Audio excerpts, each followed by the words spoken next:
Pearl Jam gave us the content, Dave, with their a gigaton of it. That's such a bad joke. I actually didn't even write down which album this is. I'm gonna assume, I was gonna say 10th. That makes sense. And their first one in 7 years since Lightning Bolt dropped in 2013. Their last album before that was 2009's. Was it Backspin? Something like that. Backspacer, I think it was. Most of their aughts albums don't matter to anyone except hardcore Pearl Jam fans, if we're being honest. Well, right, and that's kind of the thing. So I want to start with a theory, and then maybe we can work our way back to the album, right? So 90s rock, right? 90s grunge music. You had Nirvana, Pearl Jam, Chili Peppers. I wouldn't put them in the grunge, but they were still up there. No. Soundgarden. Same time of year, right? Or time of origin. Yep. Radiohead. Radiohead, and a lot of those bands had maybe higher peaks than Pearl Jam, but flamed out for different reasons. Obviously, like Kurt Cobain died and Nirvana was over, and then from those ashes rose Dave Grohl and Foo Fighters. That reminds me of like Alex Rodriguez, Nomar Garcia Parra from the early 2000s. Some of those players had really high peaks in their seasons. I think Pearl Jam is the Derek Jeter of their time of music, where they had this really extended, long career where they're still one of the best touring bands. Whenever they play live, they fucking kill it. And their career is just, they maintain a level of success and excellence that goes longer than most of their peers, but they're reaching the tail end when Jeter was batting like 280, driving in like 45 runs, 70 runs, and 15 home runs, and you're like, okay. And his range was always shitty, but it's still decent. Yeah, I think timeline wise, Derek Jeter was robbed of the MVP in 2006. I think by 2006, Pearl Jam was kind of shot. So I don't know if it totally tracks, but their longevity and I think their live performance reputation is what's connected to that. And they have this massive fan base that's led to them selling like 80 million records, whatever it is. And they haven't really been concerned with inventing anything new within themselves artistically in a very long time, probably since the 90s. But that's okay. They make music for themselves and for their big legion of fans. And because they are such great performers, they earn a lot of money doing that. And everyone seems to be satisfied. A band like Radiohead is willing to reinvented themselves, and a band like Red Hot Chili Peppers even had their most successful album in like 06, right? Like Stadium Arcadium is like, I think their best selling record, whether it should have been or not, that was still the case, But right. Pearl Jam never got like excitement again, except from their hardcore fans who they had from the jump. So they're kind of an interesting act in that regard for me, because they've kind of just acted like a legacy act for 2/3 of their existence because they got so big so fast. Frankly, I think I care more about like their early fight against Ticketmaster, which failed. But like, I think that's probably the most admirable thing they ever done. But I was never a huge Pearl Jam fan, partially because like my dad had he had 10 on CD, but he like never played Pearl Jam for me. So I never really listened to Pearl Jam at all for a very long time. Like I know like Even Flow, I know some of the big songs, but never really was exposed to their music at all. So I didn't come into them until they were already this mythological thing, Mm-hmm. But what's your experience with them? No one in my family growing up really listened to Pearl Jam. Honestly, it was a fairly sizable gap in my my rock history listening up until a few years ago. And obviously I'd heard some of the major hits, but I've been diving more and more into their discography. I saw them live 2018 at Fenway. Maybe it's 2017 at this point. I can't remember, but amazing live show. Played some deep cuts. I believe they had someone from Dinosaur Jr. come out and play with them, which was pretty cool. And Vedder is he's a modern rock star, dude. He carries himself as such, and it's great to see. And they sound amazing.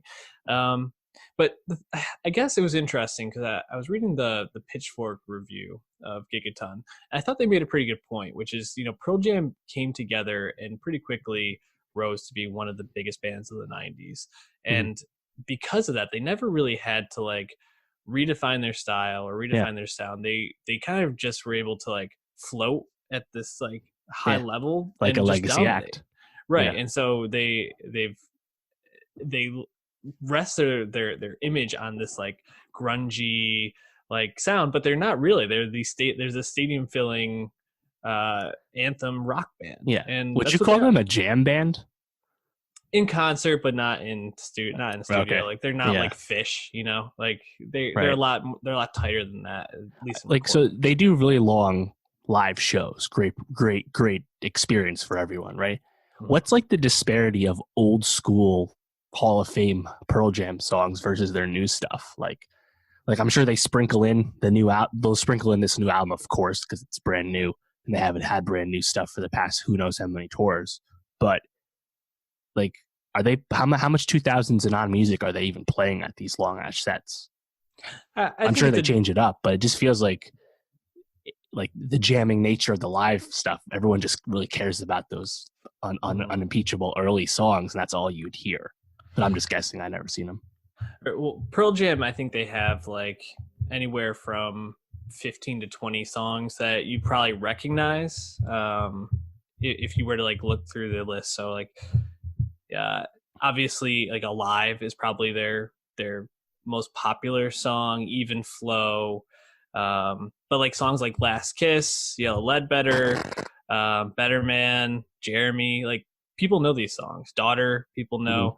Um, so the thing is like they sprinkle some of these songs in, but usually at least from what I remember at Fenway was they would do like a couple of newer songs and put in one of their like less Right. like the bottom of that 15 in, then go back to some of those, and they'd play like a couple of the big hits in a row. Work up to it. Yeah. Yeah, it's smart, like they know what they're doing because they need to fill the time, but they also do it where they do like these crazy like guitar solos and Lane then give the drummer a solo. Like they keep the energy up. Vedder knows what he's doing. He's kind of like the driver of this, right? I guess man, maybe the comp isn't so much Pearl Jam, but Vedder as like Jeter, like comparison.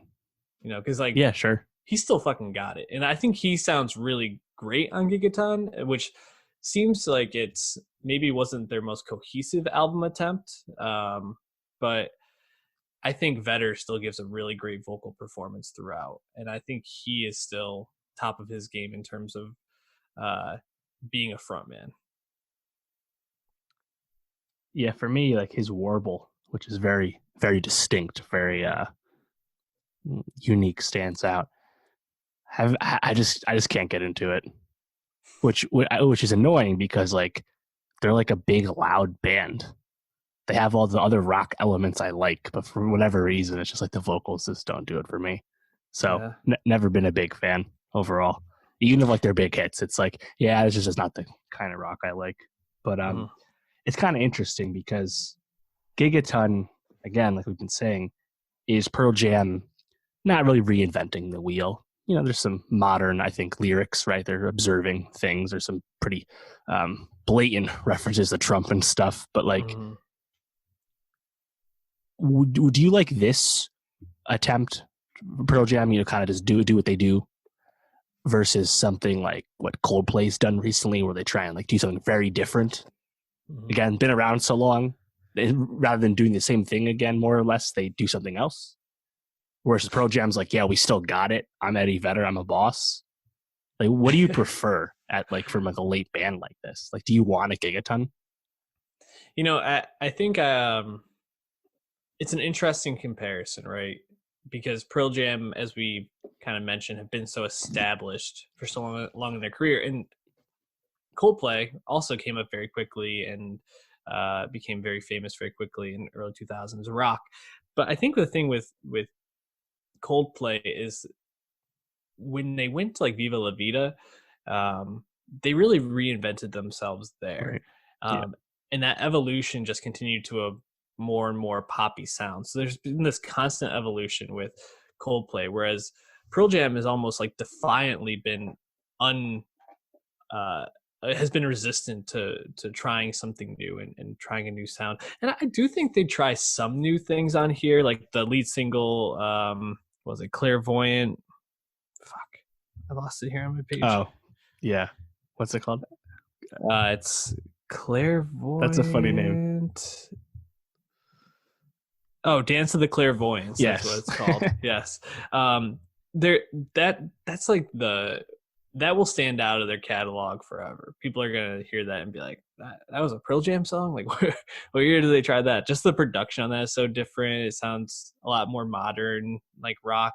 It sounds like they're trying something there. I think you kind of hear some of that too in like Super Blood Wolf Moon. It's like very much like this like growly, which Vedder does growly well, but like the whole sound sounds growly and menacing, which I don't really associate with Pearl Jam, like this menacing sound. I kind of associate with them like a fuck you, but like a we're all in this together, like fuck everybody else type of sound. Um, you know, to go back to your question though, I think I prefer a band that tries something because I give them I give them the credit for that. They're putting themselves out there. Pearl Jam is very comfortable. I think the fact that they made this album 7 years later is interesting. You could have maybe just imagined they weren't going to make music anymore, so that maybe they feel like there's something new to it. But did you listen to the podcast with Simmons? I did not. No, I did not listen to the But First Full Circle moment. No, I did not. Why was that? That was a long pod. Was anything gleaned on that? I did read that a lot of this stuff, like Vedder added the vocals after the fact. Like this seemed to be a very like long, drawn out album creation, which is probably not the most artistically sound way to try and have message in your music. But I'm not going to tell them how to do it. Yeah, this album is incredibly collaborative. That's the kind of thing that came out of it, where it's like every band member, they have their own thing going on, but they kind of contributed all this together. And Vedder said that he never had a doubt that they were going to release more music, and actually just like the years got away from them, which I find interesting because this album doesn't sound specifically like inspired by anything. I mean, there are some like certainly talking about like Trump and the lack of response in the world and just kind of like the world's going to shit type of like mentality might be like the overall theme of this, but the way this album is put together, the sequencing doesn't really make a lot of sense to me. You go from being a pretty like whirring rock song, like pretty driven rock song, to more like relaxed or downbeat tracks, and it feels just like you can't really get into it. I actually think the album hits stride the best near the end with like the last three songs, Comes Then Goes, Retrograde, and River Cross. I thought were the most consistent and well crafted songs, and they really like flowed together well. Downbeat Vedder, kind of surprising to me on this album. Yeah, definitely. That's definitely a stark change, at least. Just thinking about the album and thinking about Pearl Jam really for the first time in a while for me. I was just thinking of like the last Foo Fighters album was it 2017, I think it was, and like the last Red Hot Chili Peppers album in like 16, I think. I kind of look at those three bands in tandem because they're like the three like mega 90s bands that are still around and still hugely successful today. And it's kind of weird seeing like the Chili Peppers are the ones that kind of rose up. Like they have like the biggest, I think, worldwide appeal. You can look at like the streaming numbers. They are substantially ahead of the other two. I think Pearl Jam and Foo Fighters are kind of even, which is kind of strange. Like I think like back in the 90s, people weren't saying that, right? Like Pearl Jam kind of quickly rose up and was like kind of the defining band. So that's kind of interesting to me. I mean, obviously, again, they're all too big to fail at this point, but yeah, kind of weird how that's gone. Chili Pepper's been around a little bit longer. They were like mid 80s. That's right. Yeah, it was 89 last, the first one. Yeah, by the time Pearl Jam really rose up, I think they were fairly established. 84. That's right. Yeah, they're a lot older. That's right. But yeah, it's interesting. Who was the other band that you mentioned along with them? Foo Fighters. Foo Fighters, yeah. And Foo Fighters were a little bit later. I mean, you think that was what, like 98, 99 that those first albums came out. So they're a little bit spread out. But I think kind of what drives like so Vetter is this he's definitely a very charismatic guy when he's on stage, but behind the scenes he's very laid back. I don't see him doing a lot of like activism or really getting involved with other like outreach kind of stuff. Dave Grohl was on that coronavirus thing last night on Fox, fundraiser. He's out there a lot. He does a lot of interviews. Very charismatic guy. Made Sonic Highway. It's just kind of his style is he likes to be out in front. And Kiedis and Flea are the same way. Their personalities in of themselves. Where Pearl Jam has never really had that, and they've been kind of comfortable not being that like outgoing celebrity. So I think that probably plays a role into how people view them and their popularity now. Yeah, it's interesting. I do think there's some good tracks. And one track I want to shout out that I really liked a lot. I already mentioned Retrograde Comes and Goes.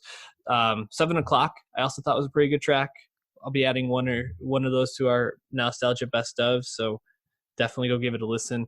And really, when you come to it, this is probably still some of the best rock music that's out there. Sad to say, but like when it comes to like it's the truth, man. Yeah, when it comes to true rock music, Pearl Jam can still bring it.